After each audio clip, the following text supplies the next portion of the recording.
गांव में फैली एक अफवाह और बदल गई पूरी जिंदगी। अलगनपुर गांव में सुबह सुबह हल्की धूप खिली थी। कच्चे घरों की दीवारें मिट्टी की खुशबू से महक रही थी। इसी गांव में रहती थी कविता, 22 साल की समझदार और मेहनती लड़की।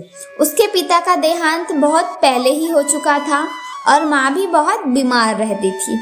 घर की पूरी जिम्मेदारी कविता के कंधों पर थी। वह खेती बाड़ी और घर सब कुछ अकेली ही संभालती थी। गांव में कुछ ही दूरी पर रहता था अजय, जो शहर में नौकरी करता था और छुट्टियों में ही गांव आता था। अजय को कविता की मेहनत और सादगी बहुत पसंद आती थी। कविता की तरह वह भी जमीन से जुड़ा हुआ था। एक दिन खेत में काम करते हुए अजय ने बोला, कविता, तुम अकेली इतनी मेहनत करती हो, तुम्हें डर नहीं लगता क्या? डर किससे अजय?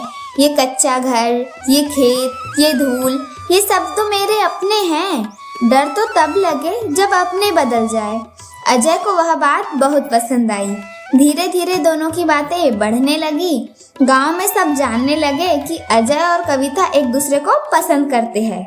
लेकिन कविता की एक ही चिंता थी, उसकी माँ और घर की सारी जिम्मेदारी। एक दिन अजय ने धीरे से कहा, कविता, अगर तुम चाहो तो हम दोनों तुम्हारी माँ की पूरी जिम्मेदारी साथ मिलकर उठा सकते हैं।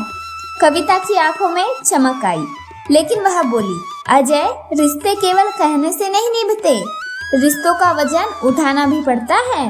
अजय ने उसी समय कहा, तो फिर आज से मैं भी इस वजन का आधा हिस्सा उठाऊंगा, यह मेरी मिट्टी की कसम। गांव की औरतों को दोनों की नजदीकियां पसंद नहीं आई।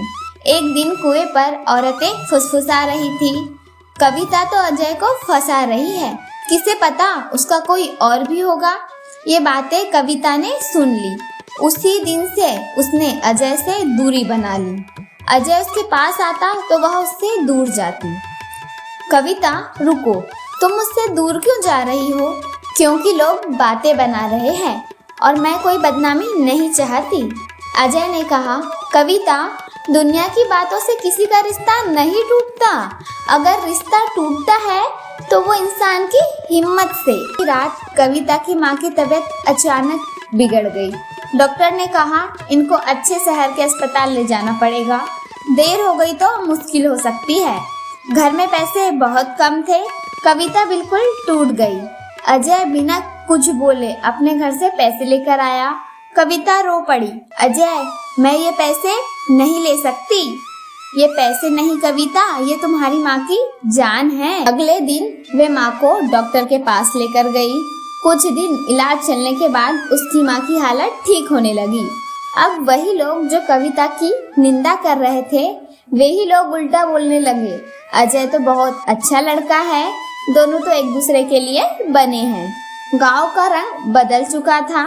कविता की माँ ने एक दिन दोनों को बुलाकर कहा, कविता, मेरी बेटी, जिंदगी में बहुत रिश्ते मिलते हैं, लेकिन सच्चे इंसान बहुत कम मिलते हैं। अजय जैसा लड़का मिलना किस्मत की बात है। अगर तू चाहती है तो मैं ये रिश्ता मंजूर करती। कविता ने पहली बार मुस्कुराते हुए अजय की तरफ देखा। उसकी आंखों में कृतज्ञता थी। कविता और अजय की शादी तय हो गई। कविता, उस दिन मैंने मिट्टी की कसम खाई थी कि तुम्हारा बोझ आधा मैं उठाऊंगा। आज से जिंदगी का हर बोझ, हर खुशी हम दोनों मिलकर उठाएंगे। कविता के चेहरे पर पहली बार सुकून था।